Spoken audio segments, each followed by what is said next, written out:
চট্টগ্রামের tiger pass এলাকা সহ আশেপাশের কিছু এলাকায় এই ধরনের বেশ কিছু গ্রাফিতি ছিল, যেগুলো গত দু একদিন আগে চট্টগ্রাম সিটি কর্পোরেশন মুছে দিয়ে হলুদ রং করেছে। তারও একটি কারণ আছে নিশ্চয়ই। তো সেই পুরানো গ্রাফিতিগুলো ফিরিয়ে আনতে, নতুন করে আঁকার জন্য এনসিপি নেতাকর্মীরা রোববার সন্ধ্যায় জড়ো হয়। তারা চট্টগ্রাম সিটি কর্পোরেশনের গেটের সামনে অবস্থান নেয়। এদিকে পাল্টা অবস্থান নিচ্ছিল বিএনপি নেতাকর্মীরা।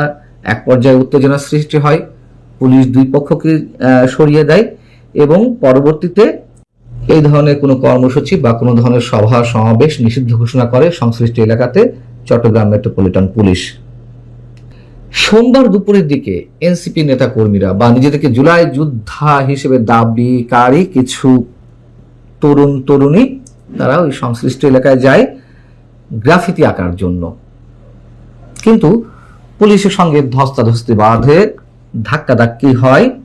একটা পর্যায়ে এই তরুণ তরুণীদের হাতে থাকা রং ছিটকে পড়ে এবং একটা পর্যায়ে তারা পুলিশের গায়ে ছুঁড়ে মারে, এমন অভিযোগ খোদ চট্টগ্রাম মেট্রোপলিটন পুলিশের। এই হচ্ছে টোটাল ঘটনা। মানে উত্তেজনা মোটামুটি একটা তুঙ্গে পৌঁছেছে, অথবা উত্তেজনা সৃষ্টির জন্যই এই ধরনের কর্মকাণ্ড ইচ্ছাকৃতভাবে ঘটানো হচ্ছে বিশেষ কোনো গোষ্ঠীর পক্ষ থেকে। এখন বলছিলাম যে ওগুলো কি আসলেই গ্রাফিতি নাকি অন্য কিছু? গ্রাফিতি বলতে আসলে আমরা কি বুঝি? গ্রাফিতি বা দেয়াল লিখন হলো প্রশাসনের বা সরকারের বিনা অনুমতিতে জনসাধারণের অভিমতে, জনসাধারণের মনের আকাঙ্ক্ষা অনুযায়ী শৈল্পীয় উপায়ে দেয়ালের উপর লেখনী অথবা অঙ্কন।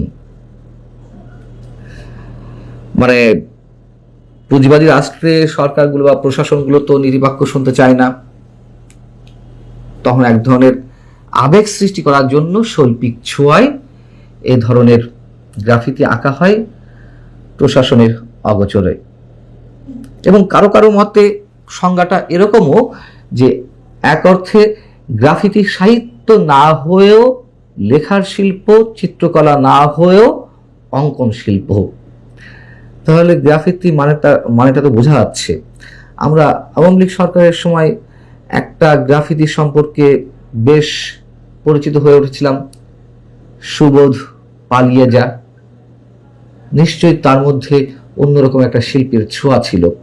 কিন্তু এই যে 24-এর আন্দোলন, এ সময়ে রাজধানী সহ দেশের বিভিন্ন অঞ্চলের দেয়ালে দেয়ালে, পিলারে, মেট্রো রেলের পিলারে যা কিছু আঁকা হয়েছে, যা কিছু লেখা হয়েছে, এখানে কোনো ধরনের ন্যূনতম শিল্পবোধের পরিচয় মিলেছে? কোনো শিল্পের ছোঁয়া বা স্পর্শ কেউ দেখেছেন, অনুভব করেছেন? নিশ্চয়ই না। রাজধানীর পথে নামলে বিশেষ বিশেষ এলাকাগুলোতে তাকানো যায় না, মনে হয় নোংরা কোনো শহরের মধ্যে আমরা রয়েছি। যার যেমন ইচ্ছে আঁকে ঝুঁকে লেখাজোখা করে রেখেছে, এটাই বাস্তবতা। স্লোগান কিছু ছিল, ভালো ভালো স্লোগান, এই আঁকাঝুকার স্টাইল বা ধরন এগুলো বাদ দিলাম, কিন্তু কি লেখা ছিল? আমি আগেই বলেছি, লেখাগুলো ছিল বা স্লোগান ছিল অন্যরকম। কিন্তু সেগুলো কি তারা নিজেরাই মেনেছে যারা এই আন্দোলনটি করেছিল? তারাও তো ডক্টর ইউনূসের মতন ক্ষমতায় আসার লোভে মার্কিন স্টেটের হয়ে নানান খেলায় উন্মত্ত হয়ে উঠেছিল। এই কথা তো এখন পরিষ্কার, নতুন করে বলার কিছু নেই। স্লোগানগুলোর মধ্যে কি ছিল? বাংলার হিন্দু, বাংলার বৌদ্ধ, বাংলার খ্রিস্টান, বাংলা আদিবাসী সুরক্ষার দায়িত্ব সবার। মানা হয়েছে, সংখ্যালঘু নির্যাতন হয়নি। হিন্দু থেকে শুরু করে বৌদ্ধ, খ্রিস্টান ধর্ম অবলম্বী মানুষেরা নানান ধরনের নিগ্রহের শিকার হননি। তারা তো হয়েছেনই খোদ মানে রাজনৈতিকভাবে বিভাজিত বিশেষ মতাদর্শের মানুষরা কিভাবে আক্রান্ত শিকার হয়েছেন, কিভাবে মবের শিকার হয়েছেন। লেখা ছিল বলবীর চির উন্নত মমশির কি বীরত্বের পরিচয় দিয়েছে সাবেক ছাত্র সমন্বয়করা বা তাদের যে নতুন দল এনসিপির নেতাকর্মীরা অথবা জামাতের নেতাকর্মীরা। চলো রাষ্ট্র সংস্কার করি। কি সংস্কার করা হয়েছে? এখন কথায় কথায় জুলাই সনদ বলা হচ্ছে সংস্কার করতে হবে, সংস্কার করতে হবে। সংস্কার তো তারা নিজেরাই চায়নি, নিজেরাই মানেনি। সংস্কার তো বলে কয়ে ফর্মাল ওয়েতে মানে এটি বাস্তবায়ন করতে হবে এমন কিছু নয়। সংস্কার তো চলমান প্রক্রিয়া। ডক্টর ইউনূসের সময় কি সংস্কার হয়েছে প্রশাসনে, সমাজে অথবা রাজনীতিতে, নির্বাচনে? লেখা ছিল, শোনো মহাজন, আমরা অনেকজন। ডক্টর ইউনূস তো নিজেই একজন মহাজন। এইসব আন্দোলন করে একজন মহাজনকে বসিয়ে রাখা হয়েছিল এদেশের শাসন ক্ষমতায়, সরকারের সর্বোচ্চ নির্বাহী পদে। লেখা ছিল, আমার ভাইয়ের রক্ত বৃথা যেতে দেব না। বৃথা তো গেছে, সে রক্তের সঙ্গে যারা বুঝে না বুঝে এই আন্দোলনে শরিক হয়েছিল। শেখ হাসিনা সরকারের পরিবর্তন অবশ্যই চেয়েছিল, দেশের অসংখ্য মানুষ সেটি চেয়েছিল, কিন্তু এইভাবে না, এইভাবে ম্যাটিকুলাস ডিজাইনের মাধ্যমে নয়। মৌলবাদ সাম্প্রদায়িক শক্তির উত্থানের জন্য এই আন্দোলনে সাধারণ মানুষ নামেনি। সাধারণ মানুষ তো প্রতারিত হয়েছে, খুব স্বাভাবিক।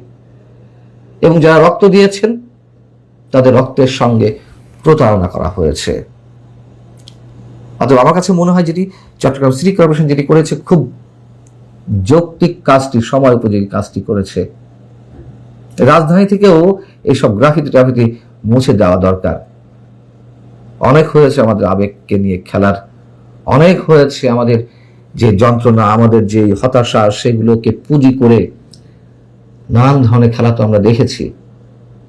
আসসালামু আলাইকুম। চট্টগ্রামে একটা ভালোই টক্কর লেগেছে বিএনপি এবং এনসিপির মধ্যে, এবং এত মামুলি বিষয় নিয়ে আমার কাছে মনে হয়েছে কি যে আওয়ামী লীগ ফিল্ডে নাই, মানে আওয়ামী লীগ ফিল্ডে থাকলে তো টক্করটা হতো আওয়ামী লীগ বনাম বিএনপি, জামাত এবং নতুন গজিয়ে ওঠা এনসিপি, তাদের মধ্যে টক্কর হতো। এখন আওয়ামী লীগ ফিল্ডে না থাকা, এখন নিজেরা একটা কামড়ি কারাকারি অবস্থা। দেখেন এনসিপির লোকজন কতটা অসহিষ্ণু হয়ে উঠেছে। তারা রীতিমতো এখন আস্ফালন করছে, তারা আরো একটি অভ্যুত্থানের স্বপ্ন দেখা শুরু করেছে। আর একটা অভ্যুত্থান মানে কি, এখন আর ওই শেখ হাসিনা বিরোধী যে আন্দোলনটার একটা বেস ছিল, সেই বেজের মতো কোনো পরিস্থিতিটা এখন নাই। এখন হচ্ছে ক্ষমতা দখলের জন্য তারা মানে নিজেরা ক্ষমতায় যেতে চায়। ইউনূস আমল একবার ক্ষমতা উপভোগ করেছে, জীবন বড় হয়ে গেছে, ফলে কিভাবে দ্রুত ক্ষমতার কাছাকাছি যাওয়া যায় এইটার জন্য একটা কম্পিটিশন। একটা সরকার 3 মাসও বয়স হয়নি, পারলে এখনই সরকারকে ঠেলে ফেলে দেয়, এরকম পরিস্থিতি। যাই হোক, চট্টগ্রামে তাদের মধ্যে যে খেল শুরু হয়েছে, সেই খেলটা আমি একটু কিছুটা মনে করি দিই। এবং এই খেলের ধারাবাহিকতায় চট্টগ্রামে মিছিল মিটিং নিষিদ্ধ ঘোষণা করা হয়েছে। চট্টগ্রামে জুলাই অভ্যুত্থানে স্মৃতি বিজড়িত গ্রাফিতি মোছা নিয়ে এনসিপি ও বিএনপি স্থানীয় নেতৃবৃন্দের মধ্যে রাতভর উত্তেজনার পর নগরের জিসি মোড় থেকে দেওয়ানহাট পর্যন্ত জনসমাবেশ ও মিছিল মিটিং ইত্যাদি নিষিদ্ধ ঘোষণা করেছে চট্টগ্রাম মেট্রোপলিটন পুলিশ সিএমপি। সোমবার 18 May Chattogram metropolitan police commissioner Hasan Mahmud Shawkat আলীর স্বাক্ষর করা এক গণবিজ্ঞপ্তিতে একথা বলা হয়। এতে বলা হয়, 18 মে থেকে পরবর্তী নির্দেশ না দেওয়া পর্যন্ত এই নিষেধাজ্ঞা বহাল থাকবে। চট্টগ্রাম মেট্রোপলিটন পুলিশ অধ্যাদেশ 1978-এর 30 ধারায় প্রদত্ত ক্ষমতা বলে এই আদেশ জারি করেন সিএমপি কমিশনার হাসান মোহাম্মদ শওকত আলী। আদেশে বলা হয়েছে, শান্তি শৃঙ্খলা রক্ষা ও জননিরাপত্তার স্বার্থে উক্ত এলাকায় কোনো ধরনের জনসমাবেশ মিছিল মিটিং করা যাবে না। আইন অমান্যকারীদের বিরুদ্ধে যথাযথ আইন ব্যবস্থা গ্রহণ করা হবে বলে উল্লেখ করা হয়েছে। রোববার রাতে টাইগার পাসে চট্টগ্রাম সিটি কর্পোরেশনের প্রধান কার্যালয় এলাকায় ফ্লাইওভারের পিলারে আঁকা গ্রাফিতি মুছে ফেলার ঘটনাকে কেন্দ্র করে বিএনপি ও এনসিপি নেতাকর্মীরা মুখোমুখি অবস্থান নেয়। এ সময় উভয় পক্ষ পাল্টাপাল্টি স্লোগান দিলে এলাকায় উত্তেজনা ছড়িয়ে পড়ে। পরে পরিস্থিতি নিয়ন্ত্রণে পুলিশ মোতায়েন করা হয়। সেখানে বিপুল সংখ্যক পুলিশ মোতায়েন করা হয়েছে, সামান্য পুলিশ না, অনেক পুলিশ মোতায়েন করা হয়েছে।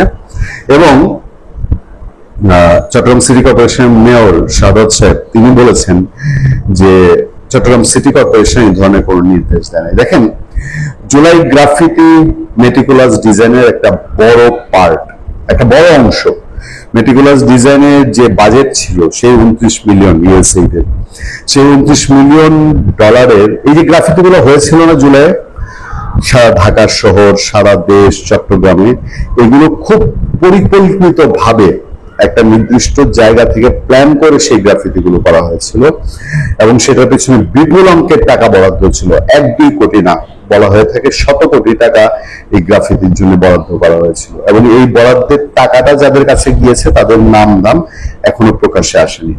ফলে এই গ্রাফিতি গুলো যে আজীবনের জন্য বাংলাদেশের প্রতিচ্ছবি ধারণ করে তা কিন্তু না। ওই যে ব্রিটিশরা যেভাবে ষড়যন্ত্র করেছিল, আমেরিকানরা যে ষড়যন্ত্র এবার করেছে, ওই ষড়যন্ত্রের পার্ট হিসাবে এই গ্রাফিতি গুলো রয়েছে। এই গ্রাফিতি গুলোর সঙ্গে বাংলাদেশের কোনো অস্তিত্ব, বাংলাদেশের কোনো দর্শন, বাংলাদেশের কোনো ইমোশন, সেন্টিমেন্ট জড়িত না। এগুলো একটা বাংলাদেশের মানুষকে বিভ্রান্ত করার জন্য একটি গ্রাফিতি তৈরি করে বাংলাদেশকে আমেরিকার এই চাটুকার বানানোর জন্য এগুলো বানানো হয়েছিল। ফলে স্মৃতিসৌধের মতো, শহীদ মিনারের মতো এগুলো আজীবন রয়ে যাবে এবং আমার ধারণা এনসিপি ওয়ালারাই বিএনপি এর ভাগ পায় নাই, বিএনপি ভাগ পায়নি, ভাগটা পেয়েছিল এনসিপি ওয়ালারা, যার কারণে এগুলো কতদিন থাকতে হবে না থাকতে হবে এগুলো তাদের একটা প্ল্যান আছে, এগুলো প্ল্যানের অংশ।